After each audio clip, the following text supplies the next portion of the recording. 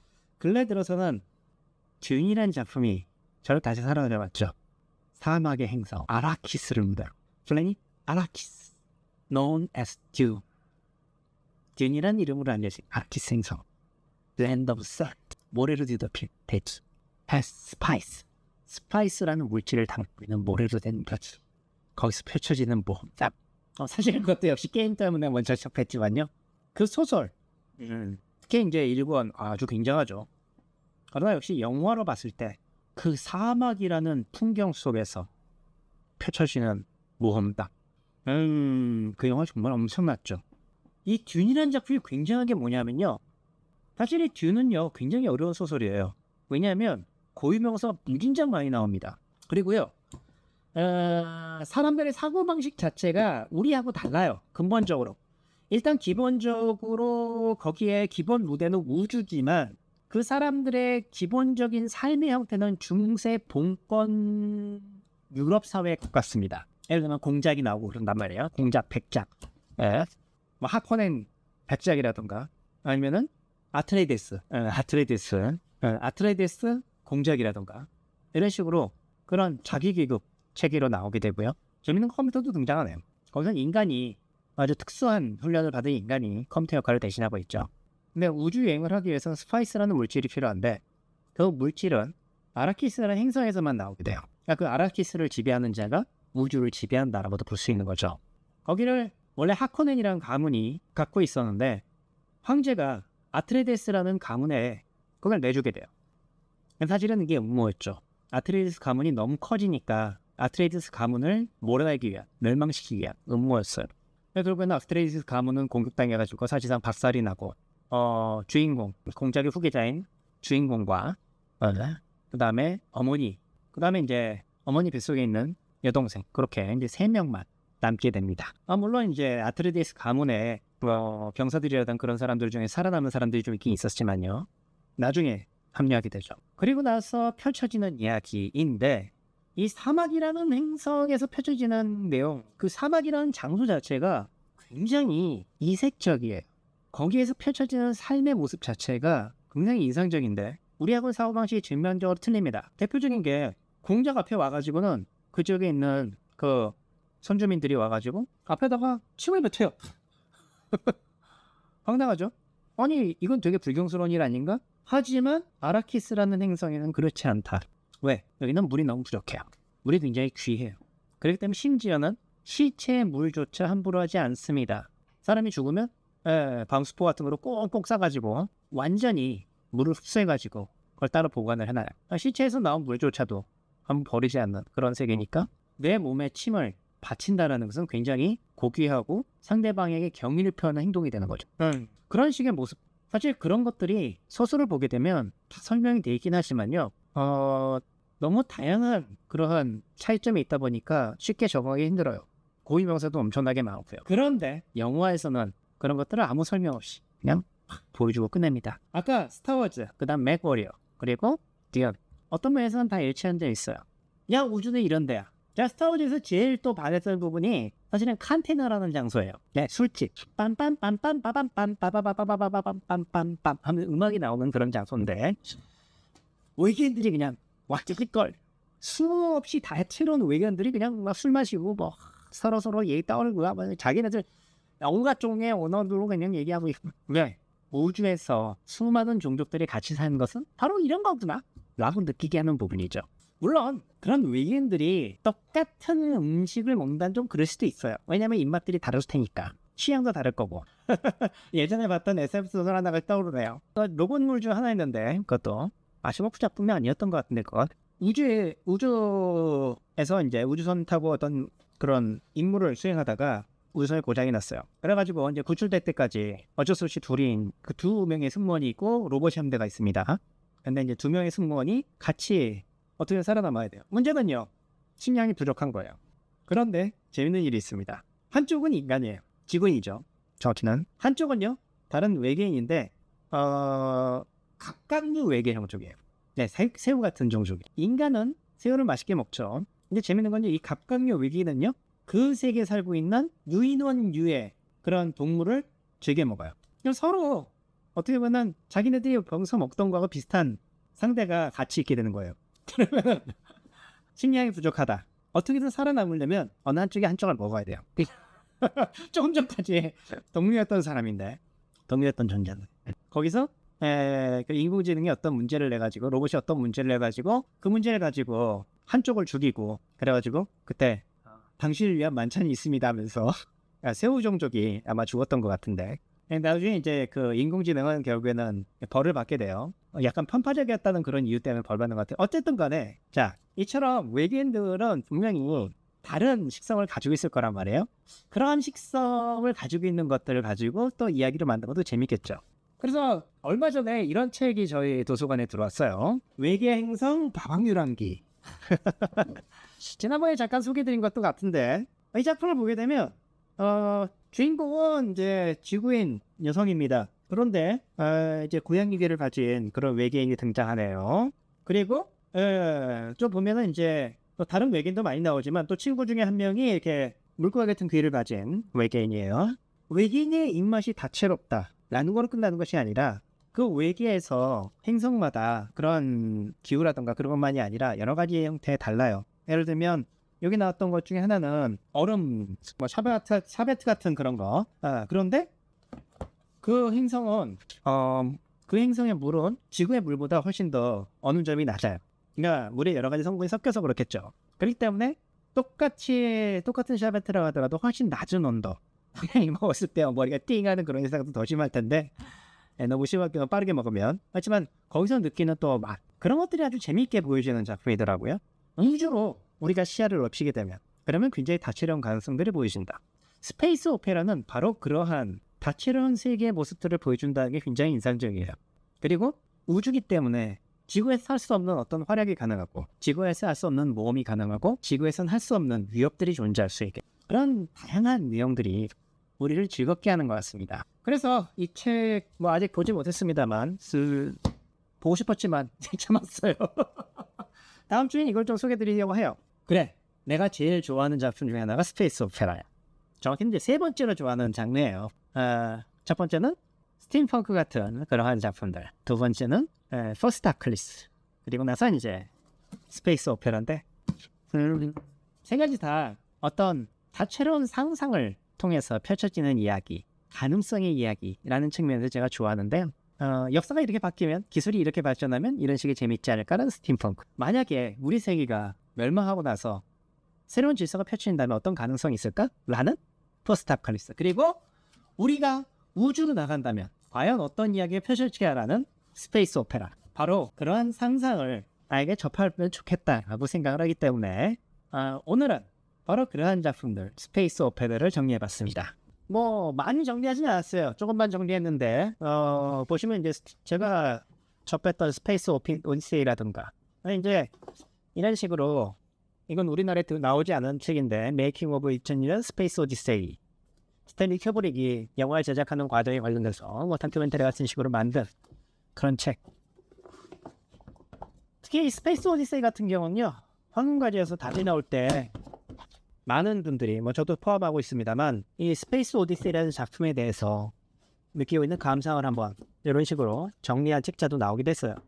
3001년, 이게 처음에는 사실 우리나라에서 번역이 나오지 않았기 때문에 일종의 약간 무단 번역이라고 할 수 있는 형태로 나왔었어요. 그렇지만 나중에 이제 한국에서 제대로 나왔죠. 그리고 뭐 라마 시리즈라던가 화성연대기 스페이스 비글, 뭐 아시모프의 로봇 시리즈. 사실은 제가 파운데이션보다도 저는 로봇 시리즈를 더 좋아해요. 이거야말로 진짜 인공지능에 대한 거의 모든 것을 담고 있다고 생각하는 그런 작품 중에 하나입니다. 인공지능도 차별한다. 사실 여기서 먼저 등장합니다. 주인공 일행이 어떤 별에 도착하는데 로봇에서 말을 걸자마자 너는 인간이 아니야 하면서 공격해 온다는 거죠. 아마 로봇과 즈부기였던가 그랬던 것 같은데. 예. 아니군요. 파운데이션 시리즈에서 등장하네 그게. 예. 요 시리즈에서 이제 다음으로 넘어가는 시리즈예요. 우주 3분쟁인데 안타깝게도 3권이 없어요. 어딘가 있을 거로 알고 있는데 찾아봐야 될 것 같습니다. 우리가 파운데이션으로 연결되고 이게 하나의 거대한 서사시죠. 처음엔 지구에서 물론 지구 주변의 여러 가지 행성들 거기서 시작하다가 여러 행성들을 돌아보게 되고 나중에는 우주로 뻗어나가서 거대한 우주 국가들이 만들어지기 시작하고 거기서 맞춰서 만들어진 은하제국이 멸망하면서 파운데이션이 만들어지고 그 밖에도 여러 가지 작품들을 이렇게 좀 정리를 해봤습니다. 물론 이제 아직 다 정리된 건 아니에요. 지금 보시면 밑에 쪽에 이렇게 백과사전이라던가 그래픽 노블 같은 것들도 했고요. 특히 제가 예전에 어렸을 때 봤던 주니어 공상과학 명작선 같은 이런 것들도 모아놨습니다. 최대한 많이. 라이트 노벨도 이제 좀 더 하려고 하고요. 위에를 보면 스타크래프트 보드게임이라든가 스타워즈 미리니엄 팔코노 그 모형도 이렇게 있어요. 스타워즈 웨어 수건이라든가. 자, 이렇게 해서 이제 일단은 스페이스 오페라를 정리했습니다. 스페이스 오페라 얘기를 하니까 정말 끝이 없군요. 한참 지났는데 여기까지 SF 판타지 소설공간장 전홍씨였습니다. 감사합니다.